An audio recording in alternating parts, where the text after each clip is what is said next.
Ku balas dendamku pada suamiku dan istri barunya dengan cara menikah dengan orang kaya.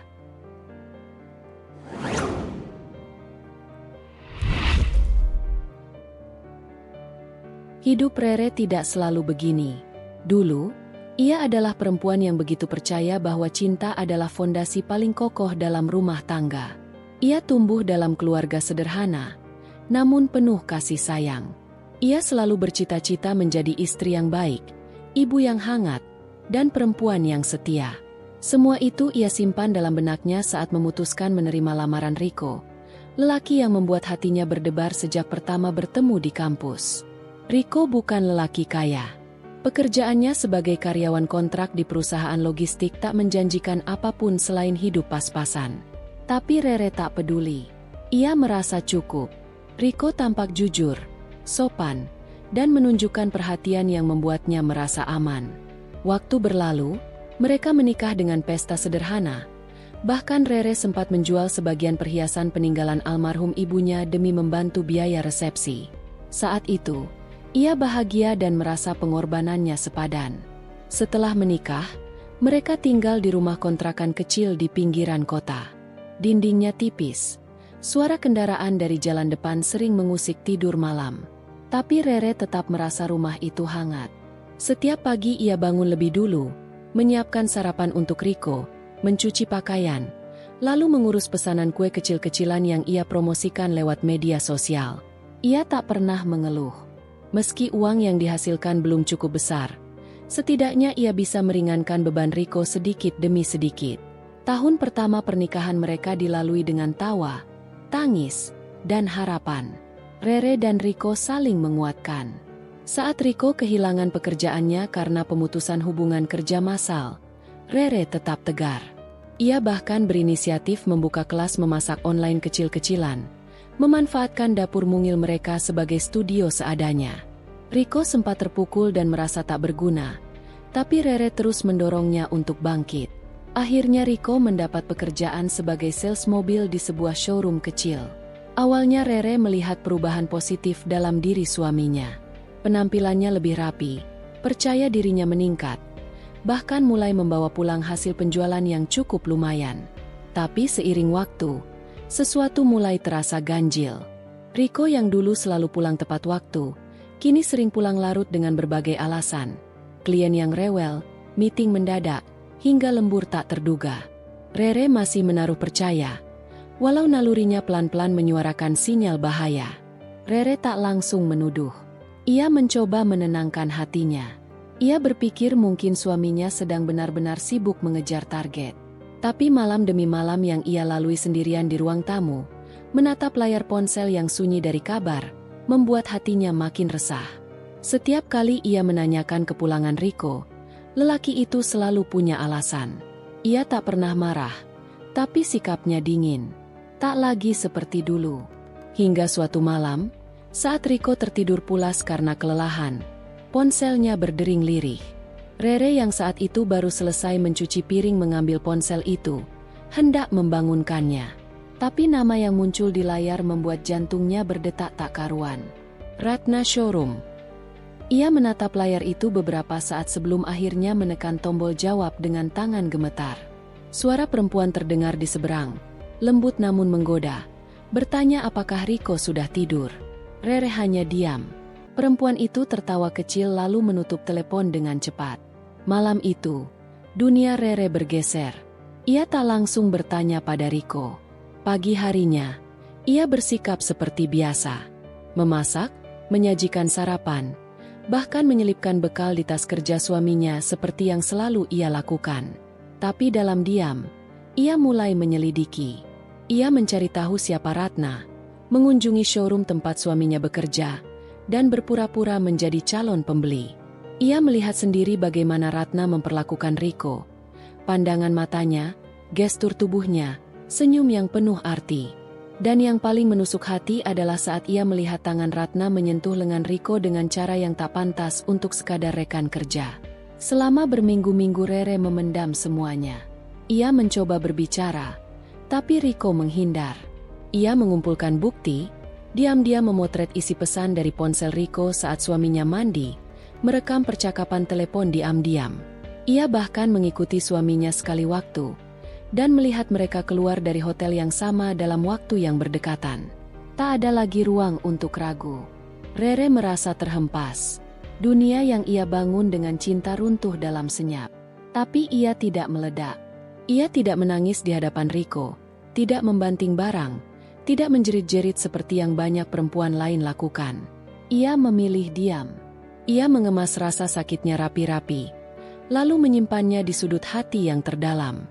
Ia tahu, air mata tidak akan membuat Riko kembali. Tapi ia juga tahu, dia tidak akan membiarkan dirinya hancur. Riko pun tak kalah licik.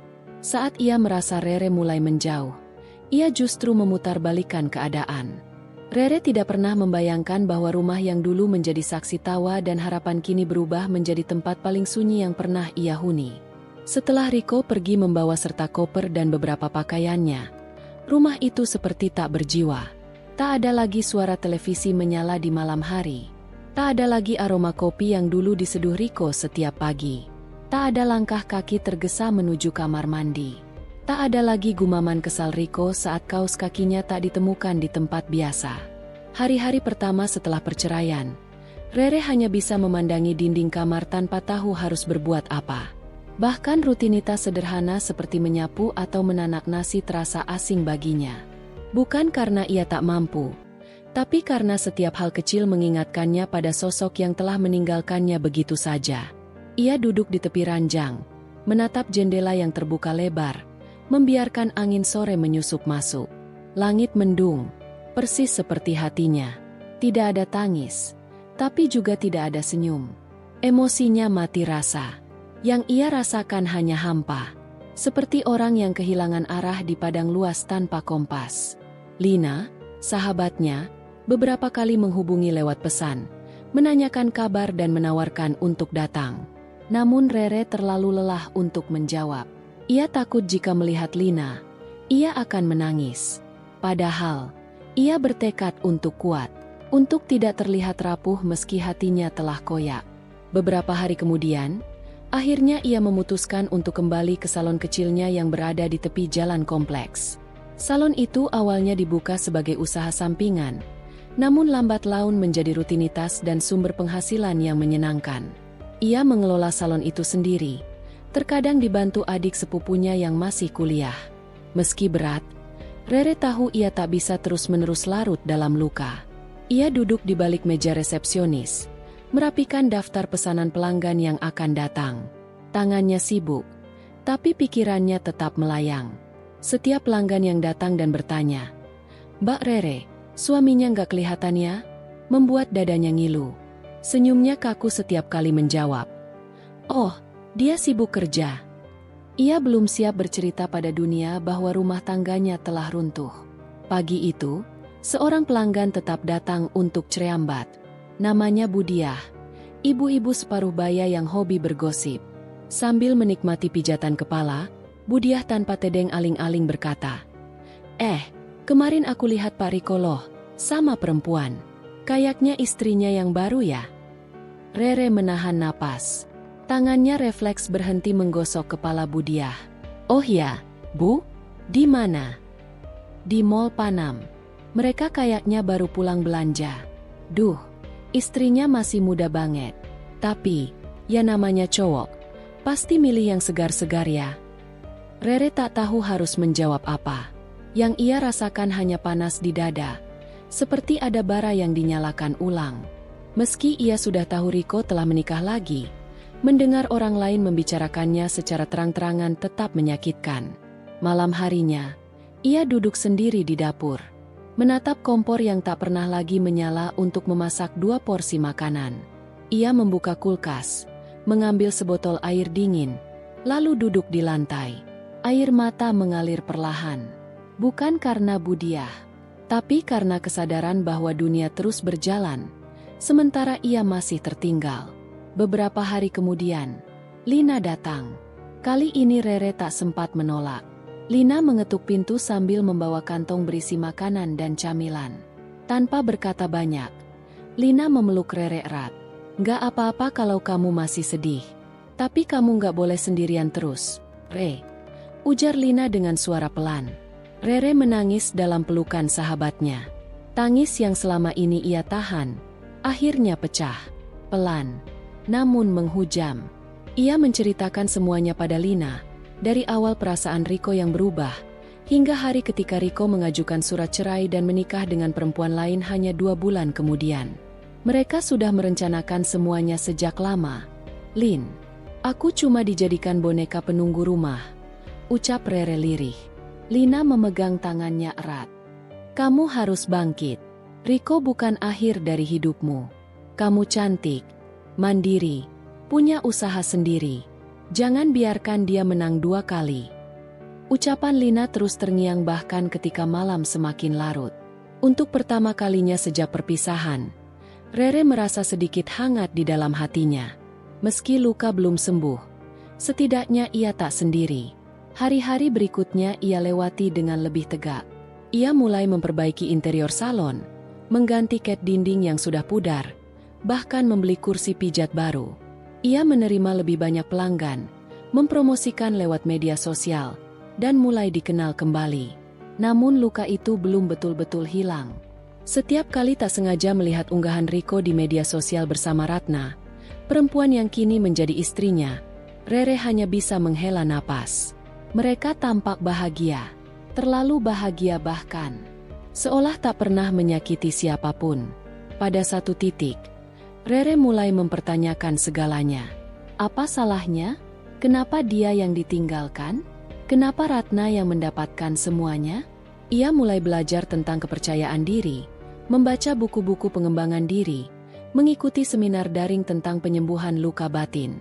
Ia tahu, ini bukan proses sehari 2 hari, tapi setidaknya ia sedang bergerak maju, bukan terjebak dalam masa lalu.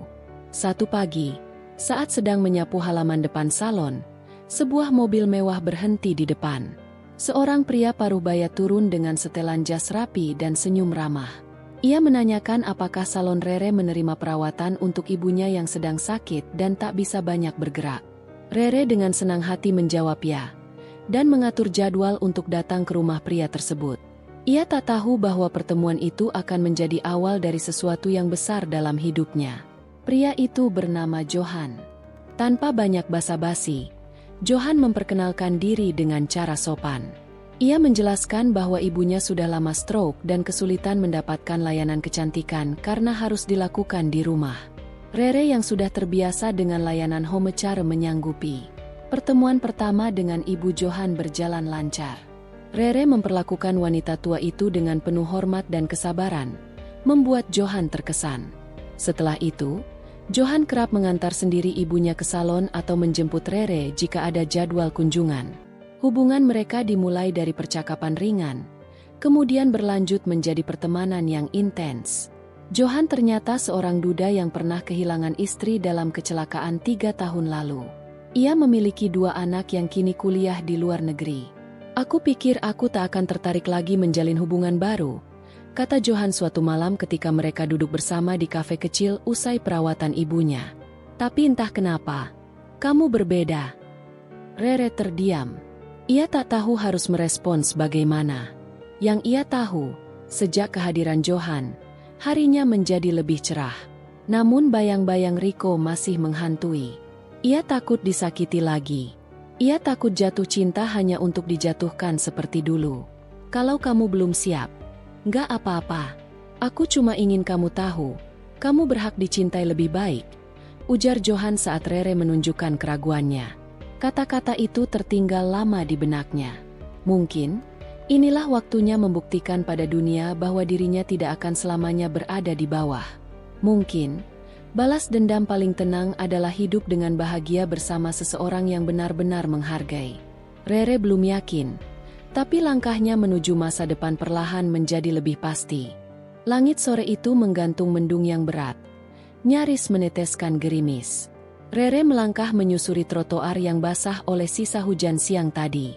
Langkahnya terhenti di depan sebuah gedung berarsitektur modern, bertingkat 8, dengan lambang sebuah perusahaan investasi di dinding kaca besarnya.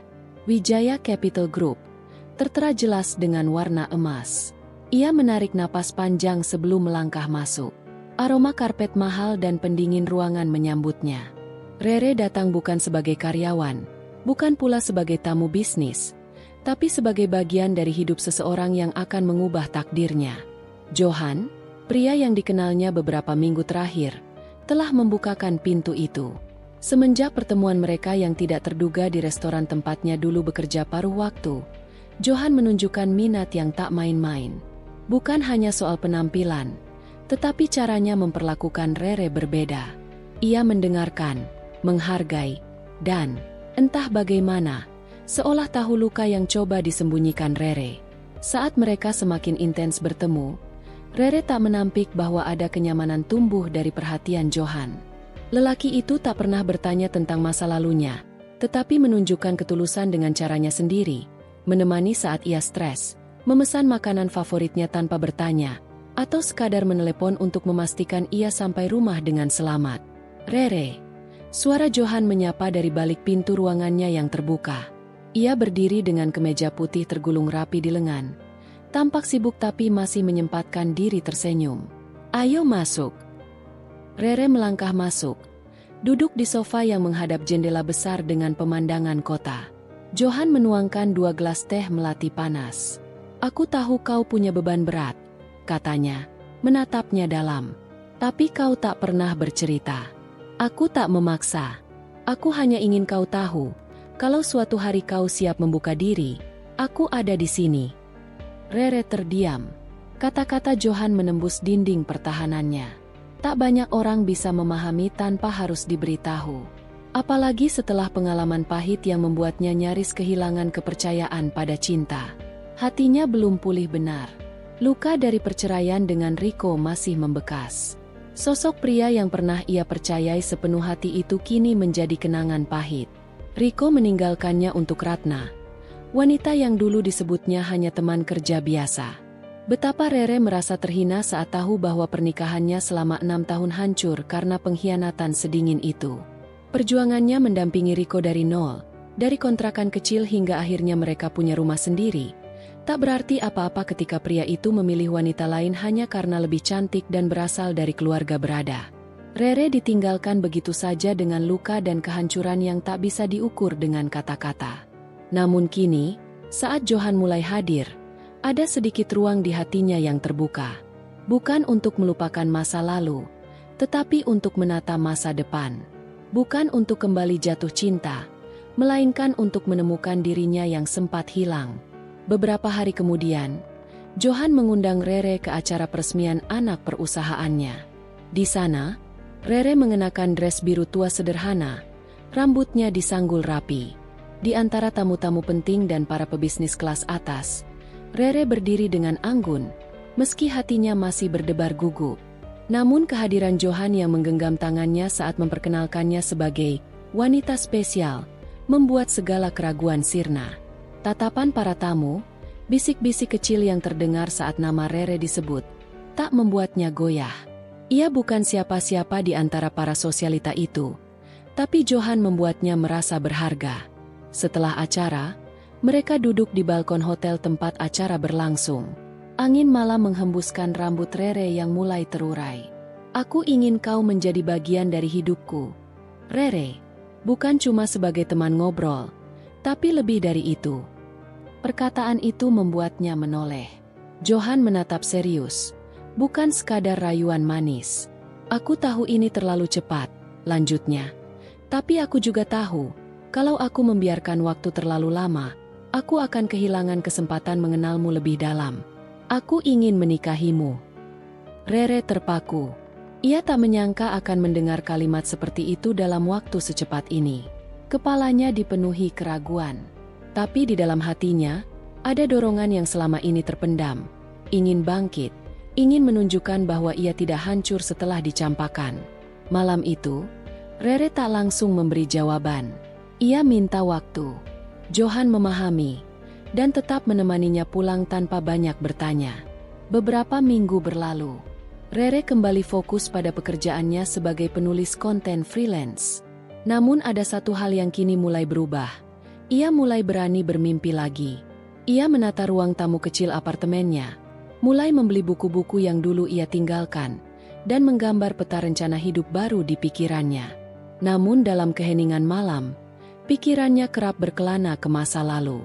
Ingatan tentang Riko dan Ratna masih muncul, terutama ketika media sosial memperlihatkan potongan kebahagiaan mereka yang seolah tanpa celah. Riko tampak gagah di sisi Ratna yang mengenakan pakaian bermerek, menghadiri pesta-pesta elit, memamerkan foto liburan ke luar negeri. Rere pernah mencoba mengabaikan semua itu. Tapi di sisi lain, ia tak bisa membohongi diri. Ada keinginan untuk menunjukkan bahwa ia tak kalah, bahwa ia pun bisa bahagia, bahkan lebih dari mereka. Dan mungkin, menikah dengan Johan bukan hanya tentang cinta baru. Ini tentang pembuktian, tentang menegakkan harga diri yang sempat diinjak, tentang membalikan keadaan yang dulu begitu menyakitkan. Beberapa hari kemudian, Rere menerima undangan makan malam dari Johan. Kali ini suasananya berbeda. Restoran mewah di puncak gedung pencakar langit, dengan bunga mawar di atas meja dan musik gesek yang lembut mengisi udara. Johan berdiri, menyambutnya dengan senyum hangat. Saat makanan datang, percakapan mengalir ringan. Hingga akhirnya, di pertengahan malam, Johan membuka kotak kecil bludru biru dan memperlihatkan cincin berlian dengan detail elegan. "Aku ingin kita membangun masa depan bersama. Kau tak harus jawab malam ini, tapi ketahuilah, aku menunggu dengan tulus." Rere menggenggam cincin itu tanpa kata. Hatinya bergejolak. Ia tahu keputusannya akan mengubah arah hidupnya. Dan malam itu, untuk pertama kalinya sejak perceraian, Rere menangis. Bukan karena sakit, tapi karena mulai sembuh. Tak lama setelahnya, Rere mengiyakan lamaran itu. Kabar pertunangan mereka cepat tersebar di kalangan sosialita, terutama karena Johan adalah tokoh publik. Beberapa media mulai menulis tentang wanita misterius yang mencuri hati CEO muda sukses. Meskipun identitas Rere masih dirahasiakan, para wartawan mulai mencari tahu. Takdir memang selalu punya cara untuk memutar hidup. Tanpa disangka, kabar itu pun sampai ke telinga Ratna. Di suatu siang yang tak terduga, Rere menerima pesan dari nomor tak dikenal. Isinya hanya satu kalimat. "Sudah cukup kau rebut perhatiannya. Sekarang kau ingin rebut hartanya juga." Rere menatap layar ponsel dengan tatapan datar. Ia tahu siapa pengirimnya. Dan kali ini, ia tak akan diam. Ia tak lagi wanita yang pasrah disakiti. Ia bukan lagi Rere yang dulu. Hari-hari Rere mulai terasa berbeda sejak pertemuannya dengan Johan. Laki-laki itu tidak hanya memberikan rasa aman, tapi juga menunjukkan sikap dewasa yang tak pernah ia rasakan sebelumnya. Cara Johan memandangnya, memperlakukannya, dan menghargai keberadaannya membuat luka-luka lama yang selama ini menganga mulai menemukan perban untuk perlahan sembuh. Rere tak segera membuka hati, bukan karena tak ingin, tapi karena hatinya sudah terlalu sering disakiti. Ia khawatir, kebaikan Johan hanya bersifat sementara. Namun Johan bukan tipe pria yang tergesa-gesa. Ia tidak menuntut Rere untuk memberi balasan. Ia hanya hadir, konsisten, dan sabar. Siang itu, Rere sedang duduk di kafe tempat pertama kali mereka bertemu. Johan datang 5 menit setelahnya, membawa 2 buku dan 1 kantong kertas berisi makanan kecil. "Aku tahu kamu suka membaca. Jadi aku bawa ini, buat kamu," ucap Johan, menyodorkan buku berjudul The Courage to be Disliked dan 1 novel Indonesia karya penulis perempuan yang tengah populer. Rere tersenyum kecil, menerimanya dengan perlahan. "Terima kasih. Kamu perhatian sekali." Johan hanya mengangkat bahu. "Aku cuma ingin kamu tahu, kamu itu pantas diperlakukan dengan baik." Ucapan itu sederhana, tapi menampar memori masa lalu Rere. Ia tidak pernah mendengar kalimat seperti itu dari Riko. Saat bersamanya, Riko sibuk menuntut. Tuntutan untuk menjadi istri sempurna, menyiapkan makan, menjaga rumah, menuruti perintah. Semuanya, tapi tanpa sedikit pun usaha untuk mengerti bahwa dirinya juga manusia yang punya batas. Johan, sebaliknya, justru datang tanpa tuntutan. Ia menawarkan kenyamanan yang tak bersyarat. Percakapan mereka siang itu ringan, namun menyenangkan. Johan berbicara tentang bisnis barunya, tentang perusahaannya yang sedang ekspansi ke daerah-daerah. Sementara Rere mulai terbuka sedikit demi sedikit, menceritakan pengalamannya sebagai guru honorer yang kini berhenti mengajar karena kondisi mental yang dulu tak stabil. Aku nggak punya keberanian untuk berdiri di depan kelas lagi, bukan karena takut murid, tapi karena dulu, aku sering datang mengajar dengan mata sembab. Muridku memperhatikan itu. Tutur Rere dengan suara rendah. Johan tidak menyela. Ia hanya mendengarkan dengan seksama. Aku merasa sangat hancur waktu itu. Aku memilih berhenti sebelum semua rasa hormat mereka hilang. Johan menghela napas pelan. Kamu tahu, justru di titik kamu berhenti karena tidak ingin kehilangan rasa hormat orang lain. Itulah bukti kamu masih punya kekuatan untuk menghargai dirimu sendiri. Ucapan itu menghentikan denyut dalam dada Rere sejenak. Tidak banyak orang yang bisa melihat dari sudut pandang seperti itu. Ia menatap Johan lebih lama dari biasanya, dan ada bagian dalam dirinya yang mulai luluh. Beberapa hari setelah pertemuan itu, Johan kembali mengajaknya bertemu. Kali ini di sebuah galeri seni kecil milik sahabatnya. Rere awalnya merasa canggung. Ia tidak terlalu akrab dengan tempat seperti itu. Namun Johan menggandeng tangannya dengan lembut, menuntunnya masuk ke dunia yang penuh warna, yang berbeda dari kelam hidupnya selama ini. Lihat lukisan itu. Johan menunjuk ke satu karya yang menggambarkan seorang perempuan berdiri sendiri di tengah taman kering, dikelilingi pohon-pohon mati, tapi di satu sudut, ada sebatang tunas kecil tumbuh. Menurut kamu, apa yang dilihat perempuan itu? Tanya Johan. Rere memperhatikan. Mungkin dia sedang putus asa tapi belum sepenuhnya menyerah. Johan tersenyum. Atau bisa jadi dia sedang menyadari bahwa sekecil apapun harapan, tetap pantas diperjuangkan. Kata-kata itu mengendap di benaknya. Selama ini ia begitu fokus pada kerusakan dalam hidupnya, sampai lupa bahwa dirinya sendiri adalah bagian dari benih harapan itu. Hari-hari selanjutnya, hubungan mereka semakin intens. Johan mulai memperkenalkannya pada lingkaran sosialnya. Ia mengajak Rere ke acara makan malam bersama rekan bisnis, memperkenalkannya sebagai teman dekat. Rere sempat gugup. Tapi cara Johan memperlakukannya membuatnya merasa dihargai.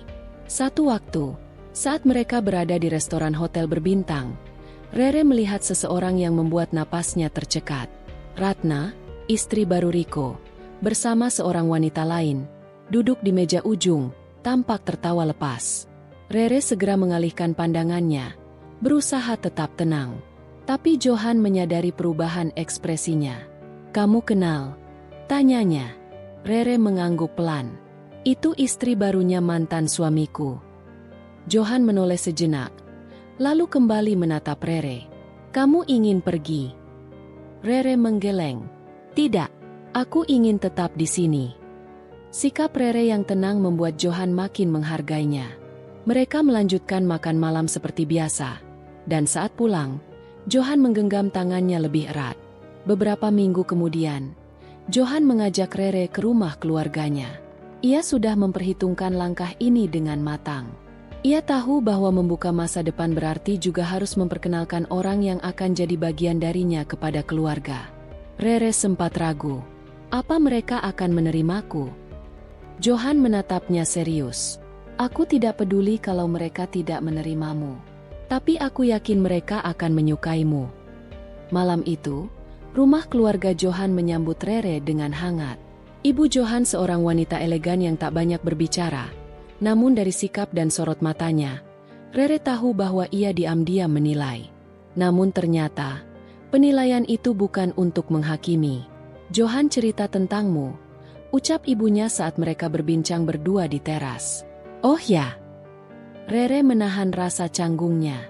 "Iya," dia bilang. "Kamu adalah perempuan paling kuat yang pernah ia temui." Aku rasa, dia tidak melebih-lebihkan. Mata Rere memanas, namun ia menahannya. Kehangatan malam itu meninggalkan bekas yang sulit dilupakan. Hubungan mereka bukan hanya tumbuh dalam kenyamanan, tapi juga dalam penghormatan. 1 bulan berlalu, dan pada satu sore yang hening, Johan datang ke rumah Rere dengan membawa kotak kecil. Ia tidak berlutut. Tidak ada momen teatrikal, hanya tatapan dalam dan kalimat pelan. "Kalau kamu siap, aku ingin kita melangkah lebih jauh." Aku ingin kamu jadi bagian dari hidupku, sepenuhnya. Rere tidak langsung menjawab. Ia menggenggam kotak itu, membuka perlahan, dan melihat cincin sederhana namun elegan di dalamnya. Hatinya bergetar. Bukan karena nilai cincin itu, tapi karena selama ini, ia tidak pernah merasa dipilih seutuh itu. Malam itu, Rere duduk sendiri di balkon apartemennya. Ia menatap langit dan mengingat kembali segala luka yang pernah menghancurkannya. Lalu ia menatap cincin itu, menggenggamnya erat. Ia tahu, ini bukan akhir dari perjalanan. Tapi untuk pertama kalinya setelah sekian lama, ia merasa perjalanan ini layak untuk dilanjutkan. Hari itu, pagi terlihat begitu biasa di mata siapapun. Namun bagi Rere, setiap detik terasa penting setelah perubahan besar dalam hidupnya. Johan, pria yang kini menjadi pendamping resminya, mulai menepati janjinya satu demi satu. Bukan hanya dalam bentuk kenyamanan materi, tetapi lebih dari itu, ketenangan batin dan penghargaan yang sudah lama ia impikan sejak dulu. Di ruang makan yang luas dengan dinding bernuansa hangat, Johan duduk membaca laporan bisnis sambil sesekali melirik Rere yang sedang mengatur piring sarapan. Rere kini tidak lagi bangun dengan mata bengkak karena air mata. Sebaliknya, ia terlihat bersinar. Riasan tipis menambah kesegaran wajahnya. Senyum tidak lagi terasa berat. Aku ada undangan peresmian galeri seni malam minggu ini. Kamu mau ikut? Tanya Johan sambil menyesap kopi dari cangkir porselen berlogo inisial namanya. Rere mengangguk pelan. Aku ikut. Tapi aku nggak tahu harus pakai baju apa. Johan menurunkan cangkirnya. Tenang saja. Aku sudah minta timku siapkan semuanya. Kamu hanya perlu datang dan tersenyum. Perhatian Johan terasa begitu berbeda. Rere tidak perlu bertanya atau meminta lebih dulu. Semua diberikan. Bahkan sebelum ia menyadari bahwa ia membutuhkannya. Di balik semua itu, Rere masih menyimpan perasaan yang tak ingin ia akui. Bukan cinta pada masa lalu, bukan rindu pada Riko, melainkan keinginan untuk membuatnya tahu bahwa Rere tidak hancur seperti yang mungkin ia harapkan. Ia ingin Ratna tahu, perempuan yang dulu mereka tinggalkan kini melangkah lebih jauh, lebih tinggi, dan lebih bahagia. Siang itu, saat Rere duduk di balkon kamar utama sembari membaca buku, ponselnya berbunyi. Nama di layar membuat jantungnya berdetak sedikit lebih cepat. Nadia, sahabat lamanya yang masih sesekali memberi kabar soal Riko dan Ratna. Hei, aku cuma mau kasih info. Minggu depan ada pesta ulang tahun anak Riko dan Ratna. Besar-besaran. Undangan tersebar kemana-mana. Kata Nadia tanpa basa-basi. Rere diam sejenak. Ia tak menunjukkan reaksi apa-apa. Kayaknya Ratna pengin pamer juga. Maklum, suaminya baru menang kontrak besar dari proyek pemerintah. Lanjut Nadia. Aku nggak tertarik, sahut Rere datar. Namun setelah percakapan itu berakhir, pikirannya tak bisa tenang. Riko sedang berada di puncak. Tampaknya, ia sukses, punya keluarga baru, dan hidup nyaman. Tapi apakah benar ia bahagia? Atau itu hanya topeng seperti yang dulu sering ia gunakan di hadapan Rere? Sore harinya, Rere berbicara kepada Johan di ruang kerja pria itu. Ia mengetuk pintu sebelum masuk. Kamu sibuk? Tanyanya pelan. Johan tersenyum tanpa mengalihkan pandangan dari layar laptopnya. Untuk kamu, nggak pernah. Rere masuk dan duduk di sofa kecil di dekat meja kerja. Aku dengar minggu depan ada pesta besar. Acara ulang tahun anak Riko. Johan menoleh. Mantan suamimu? Iya. Aku tahu. Aku bahkan sudah dapat undangannya. Rere mengangkat alis. Kamu? Bisnis. Sayang. Dia salah satu kontraktor dari subholding yang punya hubungan dengan perusahaan cabangku di Surabaya.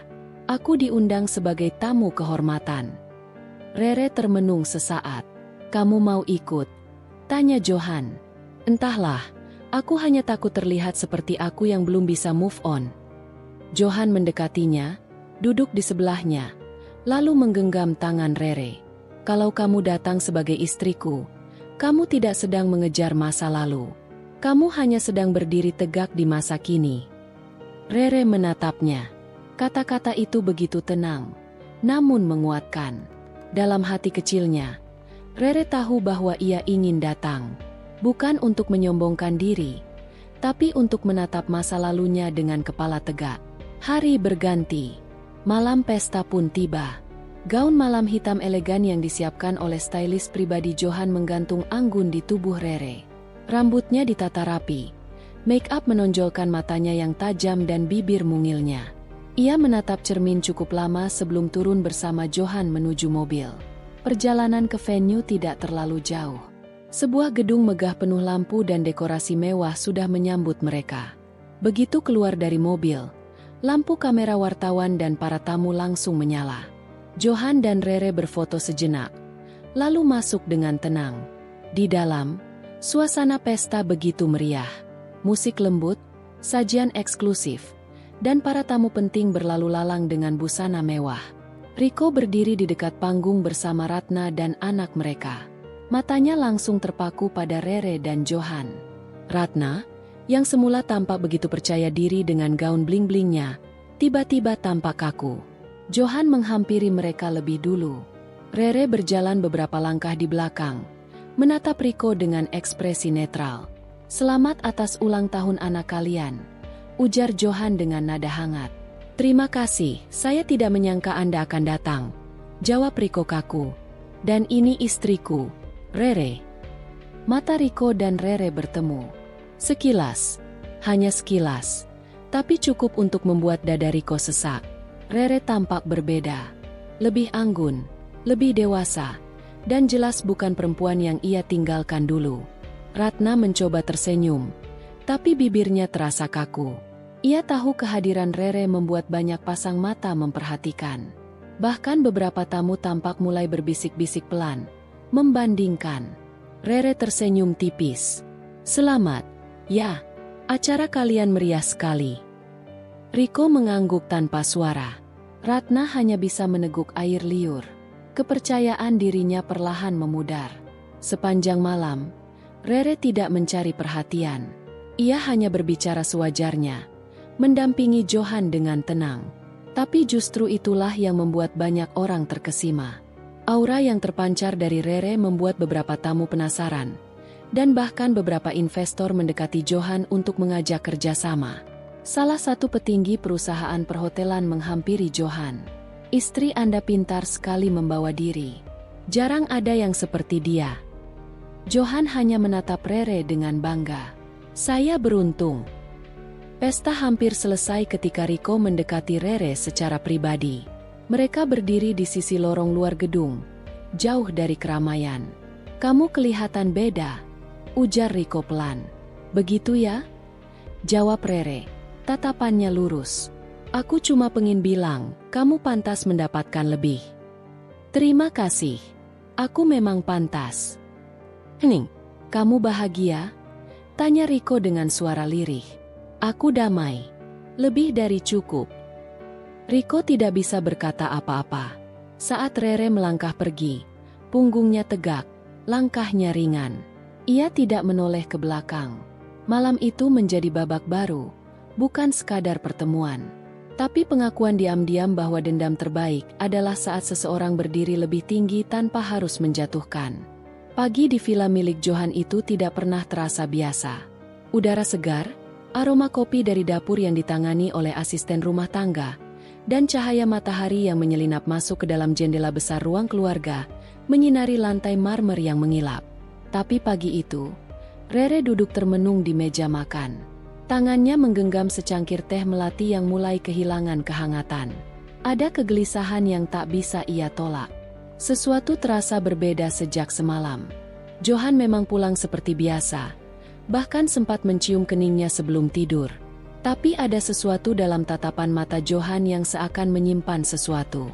Ia belum ingin menuduh, hanya merasa firasatnya tak salah selama ini. Saat itu juga, ponselnya bergetar. Satu pesan masuk dari nomor yang tidak dikenal. Ia membuka dan membacanya pelan-pelan. "Kau terlihat bahagia, Rere. Tapi kau tahu, topeng bisa copot kapan saja." Rere menahan napas. Inisial R, Begitu jelas merujuk pada seseorang, Ratna, perempuan yang telah menjadi istri baru Riko. Rere memejamkan mata, menenangkan detak jantungnya yang mulai tak karuan. Belum sempat ia merespons, telepon rumah berdering. Asisten rumah tangga memanggil. "Bu Rere, ada telepon untuk ibu." Ia bangkit dan berjalan ke ruang telepon, mengangkat gagangnya. Suara di seberang membuat langkahnya tertahan. "Rere, ini aku, Riko." Untuk beberapa detik, Rere terdiam. Ia tak menjawab, hanya diam dengan ekspresi datar. "Maaf kalau aku meneleponmu seperti ini. Aku hanya ingin bicara." "Kau bicara sekarang," ujar Rere datar. "Boleh kita bertemu?" Suara Riko terdengar ragu.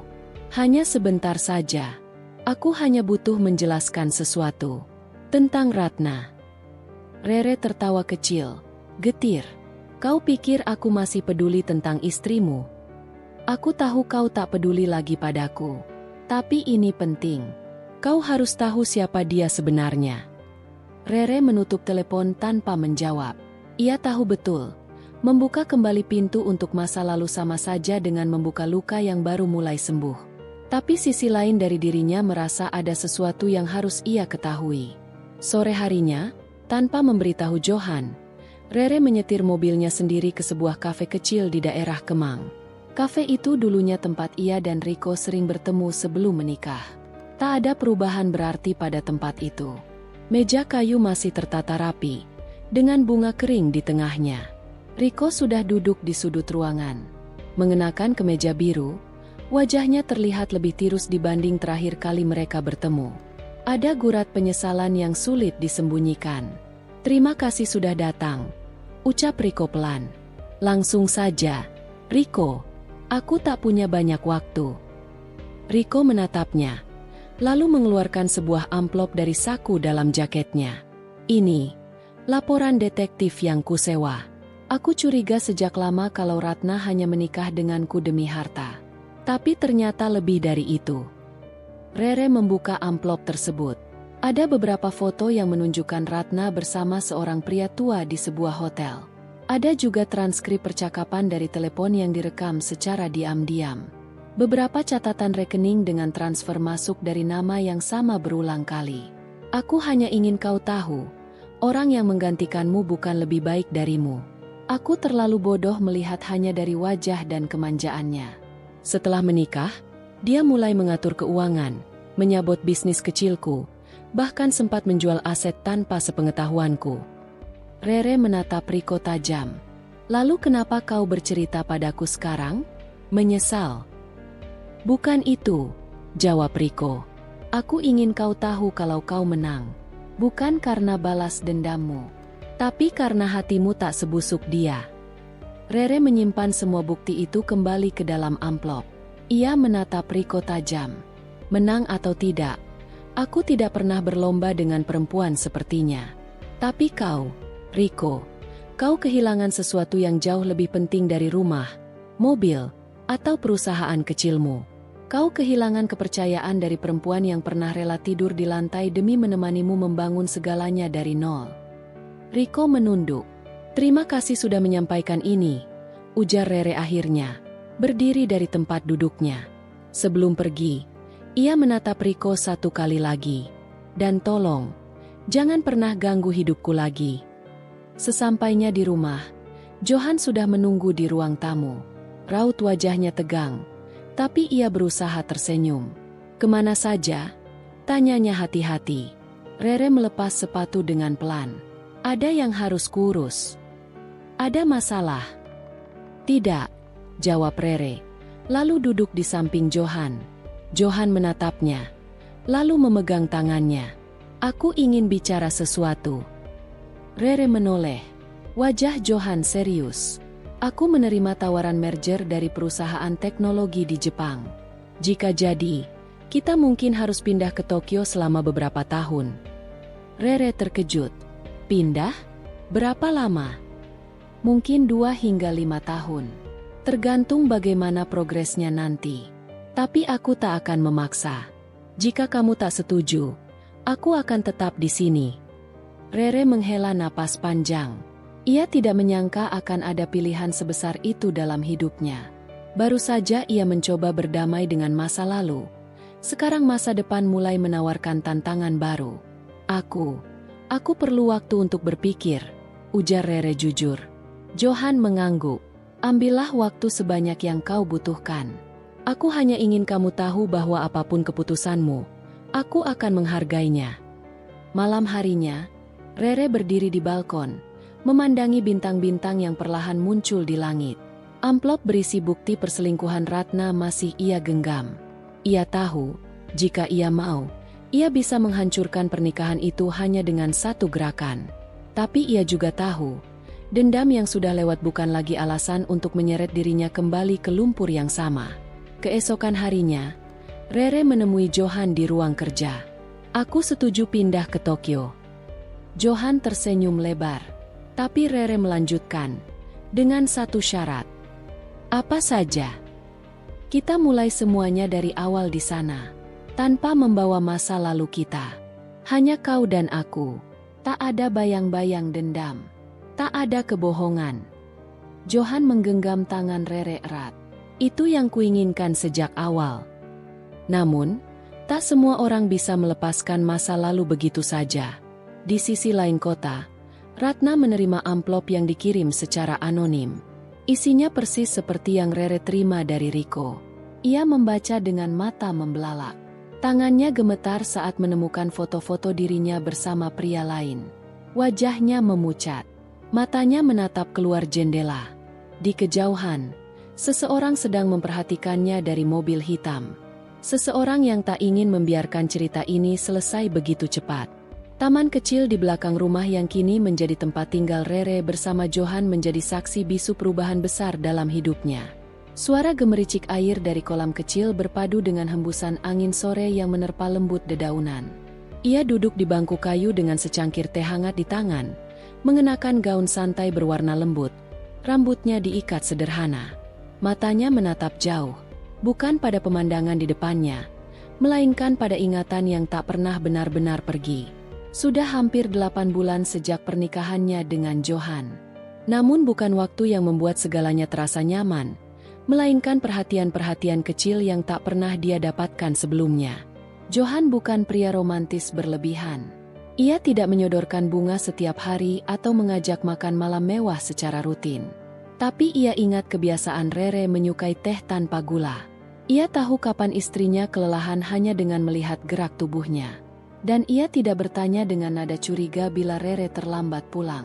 Sebuah rasa aman yang tidak pernah Rere rasakan selama bertahun-tahun pernikahan dengan Riko. Ia tak menyangka, ada orang yang memperlakukannya tanpa rasa terancam. Tak disangka, ada lelaki yang mampu menghargainya bukan karena tubuhnya atau penghasilannya yang kecil waktu dulu, melainkan karena ia adalah dirinya sendiri. Namun, kebahagiaan Rere bukan tanpa celah. Semakin hidupnya membaik, kabar tentang Riko dan Ratna semakin sering masuk ke telinganya. Bukan ia yang mencarinya, tapi dunia seperti sengaja memperdengarkannya.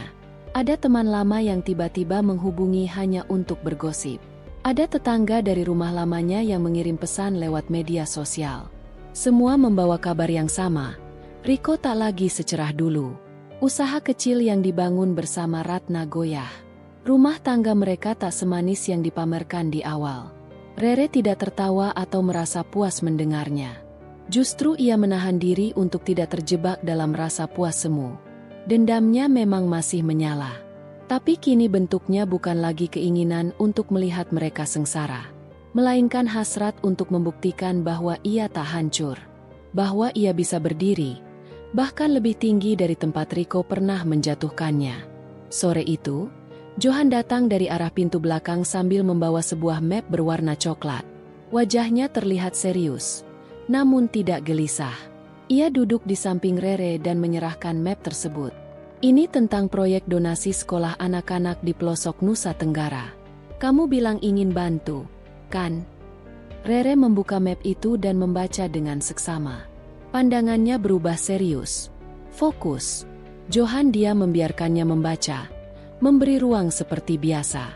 Setelah beberapa menit, Rere menutup map itu perlahan. Aku ingin terlibat lebih dari sekadar donatur. Aku ingin ikut ke sana nanti. Johan mengangguk pelan. Kita bisa atur itu. Aku akan pastikan semuanya aman dan nyaman untukmu. Ada jeda singkat sebelum Rere menoleh, menatap wajah suaminya dengan lembut. Terima kasih sudah membiarkan aku hidup sesuai caraku. Han, aku merasa bukan cuma jadi istrimu, tapi juga jadi diriku sendiri. Johan meraih tangan Rere dan menggenggamnya erat. Tak perlu banyak kata.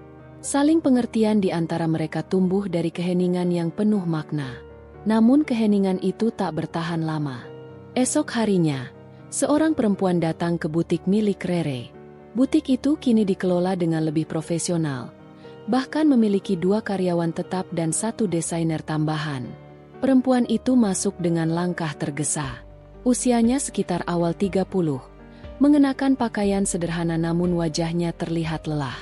Rere yang kebetulan sedang berada di area depan menyambutnya. Selamat siang, bisa saya bantu? Perempuan itu menatap Rere dengan ekspresi bingung, nyaris panik. Maaf, Mbak, ini benar butik Mbak Rere, ya? Rere mengangguk pelan. Benar, saya Rere. Ada yang bisa saya bantu? Perempuan itu menggenggam tasnya kuat-kuat, lalu mengangguk gugup. Saya Anita. Saya adik iparnya Ratna. Rere tidak langsung bereaksi. Ia menunggu kalimat selanjutnya. Saya tahu ini tidak sopan, tapi saya sudah tidak tahu harus bicara ke siapa. Ratna dan Mas Riko, mereka butuh bantuan. Maksud saya, mereka dalam kondisi yang kacau. Mas Riko kehilangan pekerjaan tetapnya. Usaha kecil mereka bangkrut. Dan sekarang, Ratna sedang hamil. Tapi kondisi mentalnya memburuk. Keluarga kami bingung. Ratna tidak mau pulang ke orang tuanya. Mereka malu. Dan Mas Riko, dia berubah drastis. Saya takut mereka saling menyakiti suatu hari nanti. Rere mematung. Tidak ada emosi yang segera muncul. Ia memandang perempuan itu tanpa berkata-kata, membiarkan setiap informasi yang diucapkan tadi menyerap pelan-pelan ke dalam dirinya. Anita masih berdiri dengan canggung. Saya tahu mungkin saya tidak pantas datang. Tapi saya cuma ingin tolong doakan kakak saya. Itu saja. Maaf sudah mengganggu. Sebelum Rere bisa merespons, Anita sudah membalikkan badan dan melangkah keluar. Butik kembali sunyi. Salah satu karyawan bertanya apakah semua baik-baik saja, dan Rere hanya menjawab dengan senyum singkat. Malam itu, Rere duduk termenung di ruang kerjanya. Di hadapannya, layar laptop terbuka dengan desain koleksi busana terbaru. Tapi pikirannya tak berada di sana. Kata-kata Anita terus terngiang. Ia tak tahu apakah itu bagian dari karma, atau hanya alur hidup yang berputar seenaknya. Yang jelas, bagian dalam dirinya merasa terganggu. Ia tidak ingin kembali. Tidak berniat menengok masa lalu. Tapi bagian lain dari hatinya ingin tahu apakah orang yang dulu membuatnya menangis masih bisa menyadari arti kehilangan. Keesokan harinya, tanpa memberitahu Johan, Rere menyuruh sopirnya mengantarkan ke area lama tempat ia dulu tinggal bersama Riko. Jalan-jalan sempit, rumah-rumah berimpit, dan suasana yang dulu begitu akrab kini terasa asing. Ia turun di ujung gang dan berjalan kaki sendirian. Sebuah rumah sederhana dengan pagar besi sudah berkarat berdiri diam di ujung jalan. Rere mengamati dari kejauhan. Jendela rumah tertutup rapat. Tak ada suara, tak ada kehidupan. Beberapa tetangga lama melihat Rere dengan pandangan tak percaya. Namun tak ada yang menyapa. Mereka tahu siapa dia. Tapi mulut mereka terdiam, seperti takut mengusik sesuatu yang terlalu sensitif. Rere berdiri di depan pagar itu hampir 5 menit sebelum akhirnya berbalik pergi. Ia tidak datang untuk membuka luka. Ia hanya ingin memastikan bahwa dirinya benar-benar sudah pergi dari sana. Bukan tubuhnya saja yang menjauh, tapi juga hatinya. Sesampainya di rumah, Johan menunggu di ruang tamu. Ia tidak bertanya kemana Rere pergi. Tapi ia mendekat, mencium ubun-ubunnya, dan berkata pelan, "Apapun yang kamu lihat hari ini, kamu sudah lebih dari cukup untuk mereka. Sekarang saatnya kamu hidup untuk dirimu sendiri." Rere mengangguk. Ia tidak membalas pelukan Johan dengan kata-kata. Ia tidak ingin menangisi masa lalu. Tapi malam itu, sebelum tidur, ia menulis satu kalimat pendek di jurnal pribadinya. Balas dendam terbaik adalah saat mereka sadar, bukan siapa yang mereka pilih yang salah, tapi siapa yang mereka sia-siakan. Dan lembaran itu menjadi awal bagi langkah yang lebih tegas. Rere tahu, waktunya membiarkan masa lalu mati telah tiba. Tapi sebelum itu, masih ada satu pelajaran yang ingin ia sampaikan. Tanpa teriak, tanpa amarah. Hanya dengan hidupnya yang utuh sebagai bukti bahwa ia tidak hanya bertahan, tapi menang. Pagi itu, Rere terbangun dengan perasaan campur aduk. Cahaya matahari menerobos melalui celah tirai kamar mewahnya di rumah Johan. Biasanya, ia akan langsung tersenyum melihat langit cerah. Tapi pagi ini, ada sesuatu yang mengganjal. Perasaan tak nyaman yang belum bisa ia definisikan. Johan sudah berangkat lebih pagi karena harus menghadiri pertemuan bisnis di luar kota. Ia meninggalkan catatan kecil di meja samping tempat tidur. "Aku akan pulang malam. Jaga dirimu baik-baik." Rere meraih kertas itu, mengamati tulisannya, lalu tersenyum kecil. Meski perasaannya masih belum utuh sepenuhnya terhadap Johan, ia mulai merasa dihargai. Johan tak pernah bersikap kasar, tak pernah merendahkan, dan selalu memberi ruang untuknya bernapas, berbeda jauh dari Rico. Tapi luka yang dulu ditorehkan Rico belum benar-benar sembuh. Kadang, saat sendirian seperti ini, ingatannya kembali mengulik masa lalu yang pahit. Setelah mandi dan sarapan, Rere memutuskan keluar rumah. Ia merasa perlu menghirup udara segar. Tak ada rencana khusus hari itu, hanya berjalan-jalan. Ia melangkah ke butik milik temannya di kawasan elit yang tak terlalu jauh dari rumah. Di sana, ia bertemu Sinta, sahabat lamanya yang dulu sama-sama kuliah di jurusan manajemen. "Aku hampir tak mengenalmu, Rere," seru Sinta begitu melihatnya turun dari mobil mewah. Rere tertawa kecil.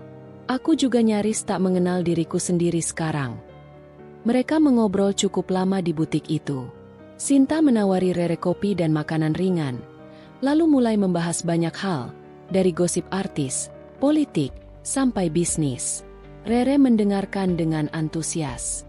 Ia menyadari betapa ia telah lama tenggelam dalam lingkaran pribadi tanpa menyadari dunia di sekitarnya terus berputar. "Re, kamu gak pengen punya kesibukan lagi?" tanya Sinta tiba-tiba. Rere terdiam sejenak. Ia belum pernah berpikir tentang itu. Setelah pernikahan dengan Johan, dunianya seakan hanya berputar di sekitar rumah dan suaminya. Padahal dulu, ia termasuk wanita aktif. Di masa kuliah, ia aktif di organisasi, bahkan sempat membuka usaha kecil-kecilan. "Apa maksudmu?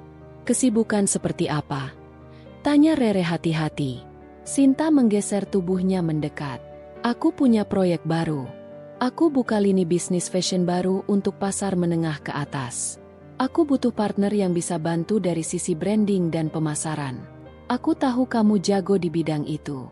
Kita bisa kerja sama." Rere tak langsung menjawab. Ia merenung. Tawaran itu menggoda. Tapi ia juga khawatir Johan tak menyukainya.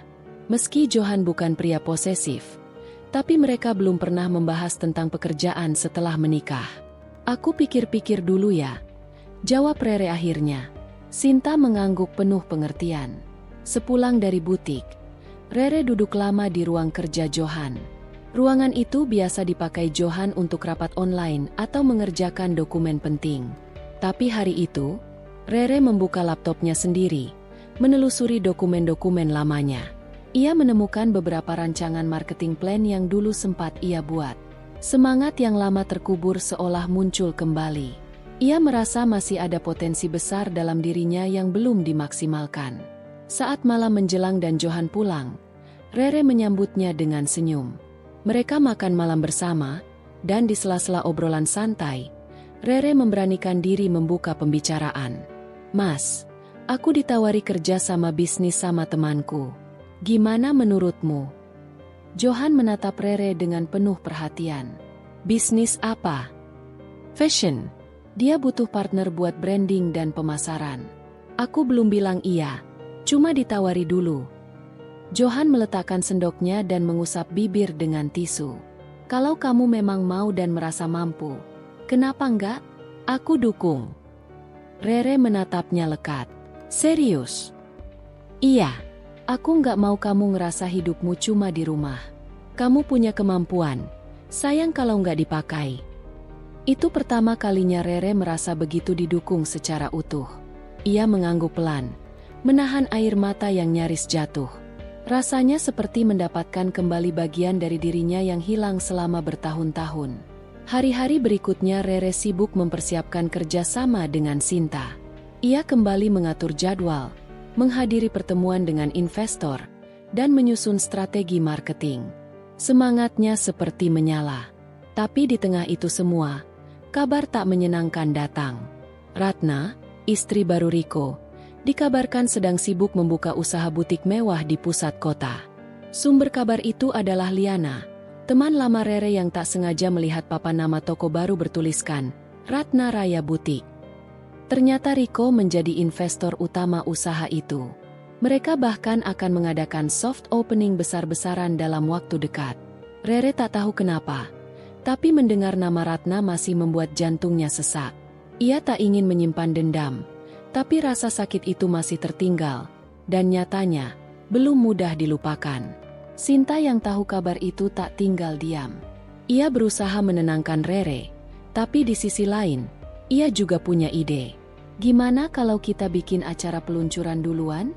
Biar brand kamu dikenal duluan daripada mereka. Sekalian nunjukin bahwa kamu bukan sekadar istri orang kaya. Rere menatap Sinta tajam. Kamu serius? Aku serius. Ini bukan soal balas dendam.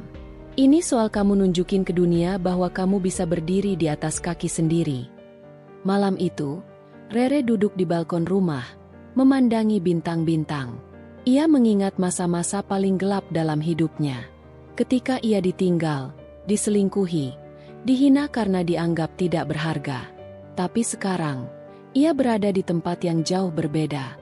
Ia punya kesempatan untuk menunjukkan bahwa dirinya lebih dari sekadar korban rumah tangga yang gagal.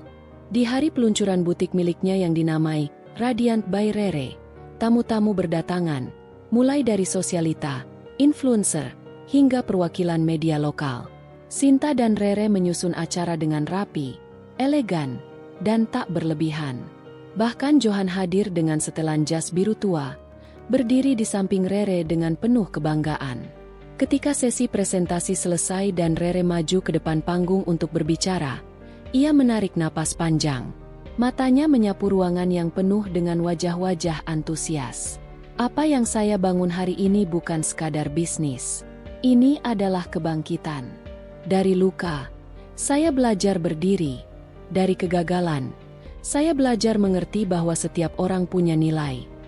Ucapan Rere disambut tepuk tangan meriah. Tapi di balik senyumannya, pikirannya kembali ke satu nama, Ratna. Ia tahu, hari itu, di tempat lain, butik Ratna juga akan dibuka. Tapi Rere tak takut. Ia tak ingin sekadar membalas. Ia ingin menapaki jalannya sendiri, dengan kepala tegak. Namun malam itu belum selesai. Saat acara hampir selesai dan para tamu mulai bubar, seorang wanita datang menghampiri dengan ragu-ragu. Ia mengenalkan diri sebagai Lia, mantan asisten rumah tangga di rumah Riko dan Ratna. Aku tahu ini tiba-tiba, Mbak, tapi saya merasa harus cerita.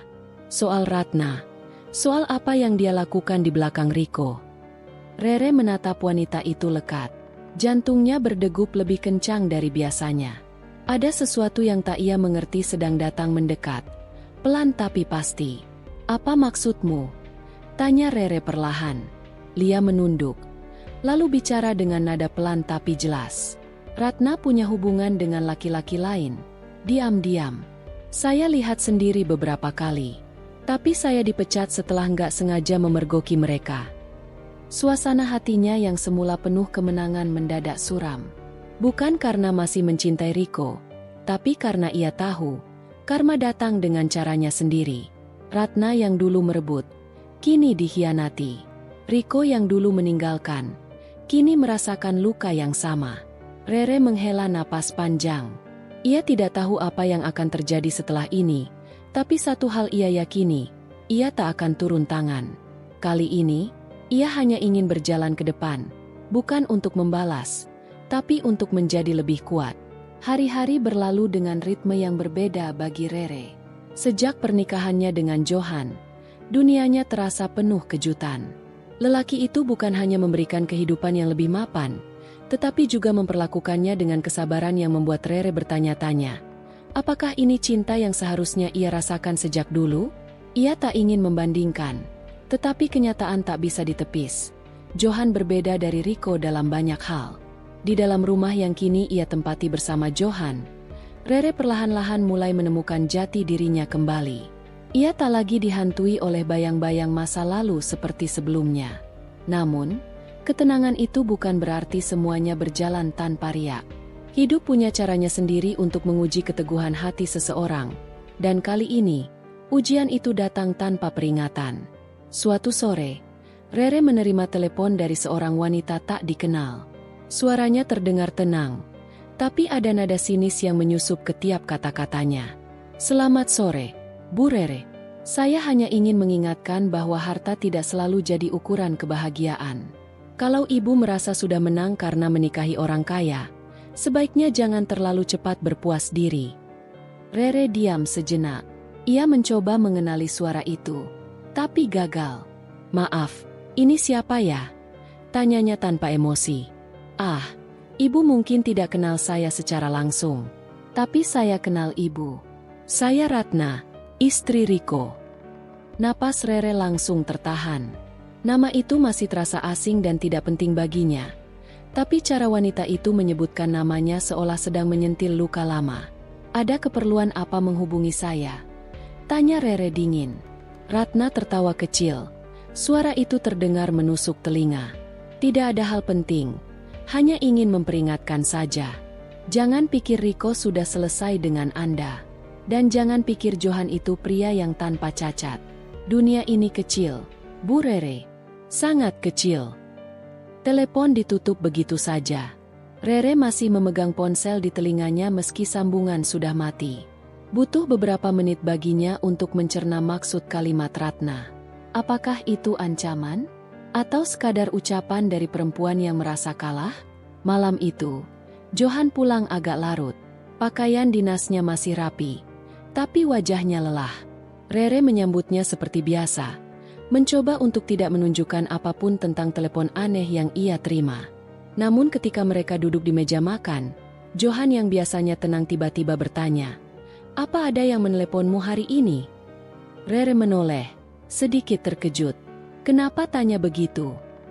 "Aku dapat kabar dari seseorang di kantor bahwa ada pihak yang ingin menyebarkan gosip tentang kita.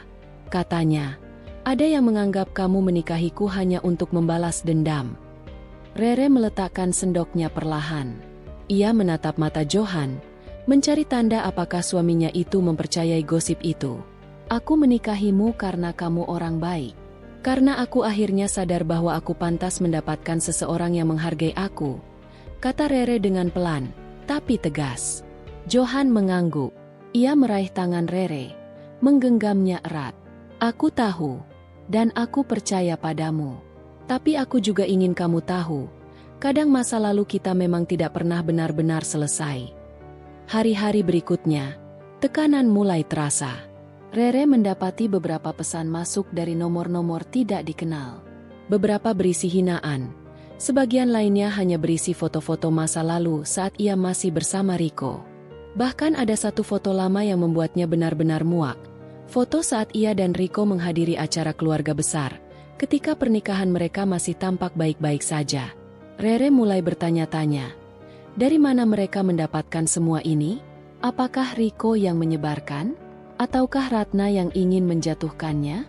Pada saat yang bersamaan, Johan pun menghadapi tekanan di kantor. Ada bisik-bisik yang mengatakan bahwa istrinya dulunya wanita yang ditinggalkan, dan kini naik kelas karena menikah dengan pria kaya. Beberapa rekan kerja Johan yang tadinya akrab mulai menjaga jarak. Hal-hal kecil itu membentuk suasana yang perlahan menusuk. Rere tidak tinggal diam. Ia mulai menyusun rencana untuk mengetahui siapa dalang dari semua ini. Bersama sahabat lamanya, Lita, yang kini bekerja di sebuah media lokal, ia meminta bantuan untuk melacak asal pesan-pesan itu. Lita bekerja cepat.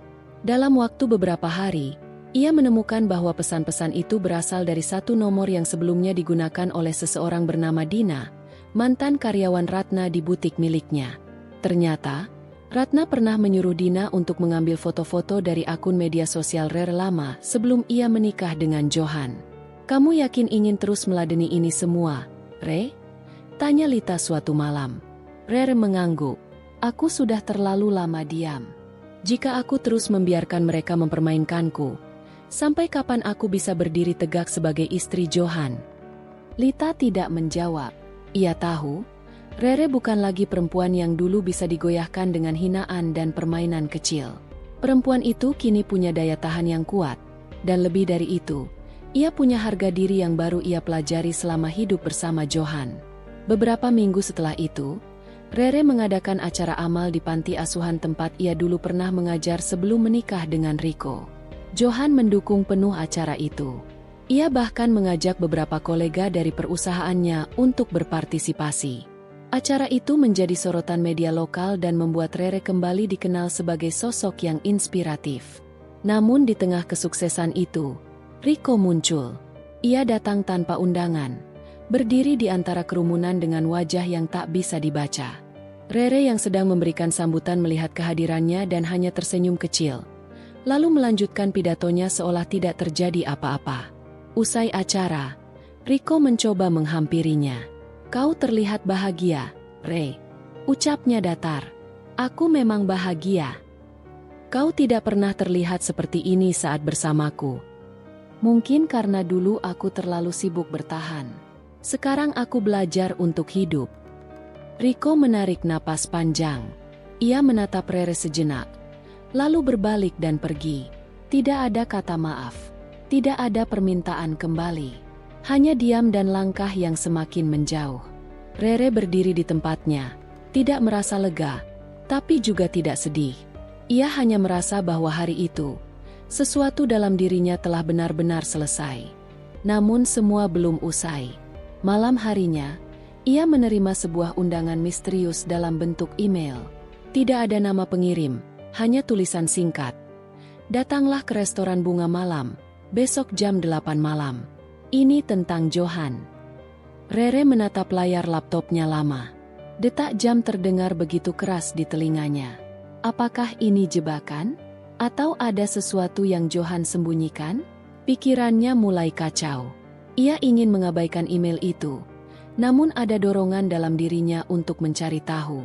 Ia tahu, masa lalu Riko sudah hampir ia tinggalkan. Tapi masa depan bersama Johan, ia harus memastikan bahwa pria itu benar-benar tidak menyembunyikan apapun. Dan untuk itu, ia harus datang. Udara pagi di kawasan perumahan elit tempat tinggal Rere dan Johan terasa berbeda dari biasanya. Bukannya sekadar tenang, ada aroma kemenangan yang menggantung samar. Rere duduk di teras rumahnya, mengenakan gaun putih sederhana namun elegan. Tangan kirinya menggenggam secangkir teh melati hangat, sementara pikirannya melayang pada perjalanan panjang yang telah ia lewati.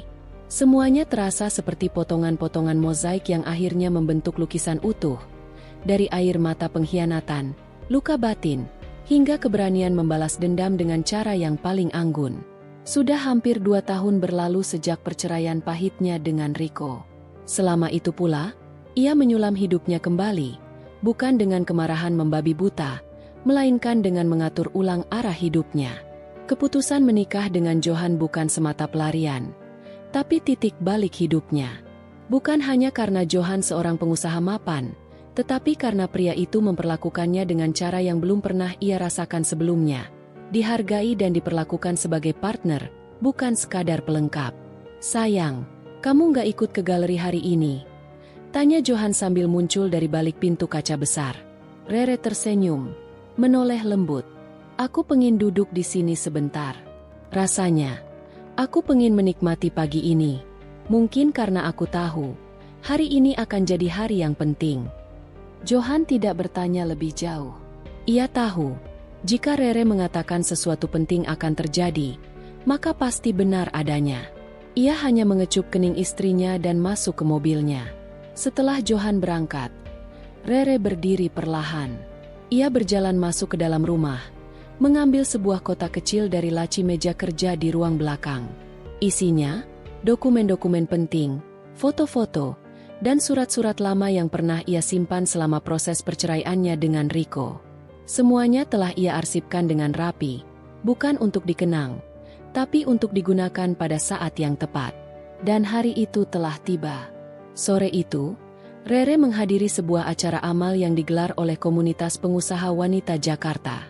Ia datang bukan sebagai tamu biasa, melainkan sebagai pembicara utama yang akan berbicara tentang perjalanan hidupnya sebagai perempuan yang bangkit dari keterpurukan. Tak satu pun dari hadirin yang tahu bahwa di antara mereka ada dua tamu yang telah mengubah hidup Rere selamanya, Riko dan Ratna. Riko kini tampak jauh dari sosok berwibawa yang dulu pernah memukau banyak wanita. Rambutnya mulai beruban, lingkar matanya menghitam, dan tubuhnya tidak setegap dulu. Ratna, wanita yang dulu menjadi bayang-bayang pengkhianatan, terlihat gelisah. Ia tahu bahwa Rere adalah tokoh utama dalam acara ini, namun tidak pernah membayangkan bahwa pertemuan kembali akan semenyakitkan ini. Rere naik ke atas panggung dengan langkah mantap. Sorot matanya tidak menyapu Riko dan Ratna secara langsung, namun setiap kata yang ia ucapkan bagaikan panah yang mengenai sasaran tanpa perlu membidik. Ada masanya kita jatuh begitu dalam, terpuruk, dan merasa tidak layak. Tapi hidup selalu memberi pilihan, bertahan dalam luka atau menyembuhkannya dengan cara yang elegan, ucap Rere. Ia melanjutkan dengan cerita tentang perpisahan, kehilangan kepercayaan, dan bagaimana cinta yang seharusnya menjadi tempat pulang justru bisa berubah menjadi tempat tersakit. Namun bukan luka yang ia tekankan, melainkan keberanian untuk bangkit dan menemukan nilai diri kembali. Usai acara, banyak peserta mendekat, memuji, dan menyampaikan rasa kagum. Tapi yang paling mengejutkan adalah langkah lambat Riko yang mendekatinya. Ia berdiri tepat di hadapan Rere, dengan wajah yang tak sanggup menyembunyikan penyesalan. Aku nggak tahu harus mulai dari mana. Suara Riko berat, menunduk. Rere memandangnya tanpa emosi. Nggak perlu mulai dari manapun. Riko, aku sudah selesai dengan semua itu. Hari ini, kamu cuma bagian dari masa lalu yang sudah kubungkus rapi. Ratna menyusul dari belakang. Rere, kami minta maaf, tapi hidup kami nggak seperti yang kamu pikir. Banyak hal yang nggak berjalan sesuai rencana. Setiap keputusan punya konsekuensinya. Ratna, kalian pernah membuat pilihan, dan aku pun begitu. Hari ini, aku bersyukur kalian memilih pergi dari hidupku, karena kalau tidak, aku nggak akan berdiri di sini seperti sekarang. Lalu Rere berbalik, meninggalkan mereka dengan langkah yang ringan. Bukan karena ingin membalas sakit, tapi karena ia telah benar-benar bebas. 2 bulan setelah acara amal tersebut, hidup Rere dan Johan semakin stabil. Mereka membuka cabang baru untuk galeri seni mereka, memperluas pengaruh di kalangan seniman muda yang selama ini tak mendapat tempat. Rere tak hanya menjadi wajah di balik nama besar galeri itu, tapi juga pembimbing langsung bagi para perempuan muda yang pernah mengalami kekerasan atau pengkhianatan, membantu mereka menemukan kembali jati diri melalui seni. Suatu siang yang cerah, Rere menerima pesan dari seseorang tak terduga, ibu mertuanya yang dulu. Wanita itu meminta maaf secara pribadi atas sikap dinginnya di masa lalu dan mengundang Rere untuk minum teh. Dengan hati yang sudah lapang, Rere menerima. Pertemuan itu tidak membawa luka, justru menutup satu lingkaran yang belum selesai. Ibu Riko menatap Rere dengan mata berkaca-kaca. Kamu gadis yang jauh lebih kuat dari yang pernah kami pikirkan. Kami salah menilai kamu. Terima kasih, Bu. Hidup ini memang tempat belajar yang luar biasa. Saya juga banyak salah dulu. Tapi hari ini, saya hanya ingin menjadi lebih baik dari kemarin, jawab Rere tulus. Dan dari hari ke hari, hidup Rere tak hanya makin kokoh, tapi juga penuh makna. Ia tak lagi melihat masa lalu sebagai musuh, tapi sebagai guru. Dendam telah lunas, bukan karena pembalasan yang menyakitkan, tapi karena keberhasilan dan kedamaian yang ia capai jauh melampaui ekspektasi mereka yang dulu meremehkannya. Sementara itu, Riko dan Ratna dikabarkan mengalami krisis finansial setelah bisnis Riko gagal total. Ratna meninggalkan Riko, dan pria itu hidup dalam keterasingan, bukan karena kutukan, tapi karena pilihannya sendiri. Akhir cerita bukan tentang siapa yang menang atau kalah, tapi siapa yang mampu bangkit, memaafkan, dan hidup penuh makna. Dan bagi Rere, itu adalah akhir yang ia harapkan sejak lama.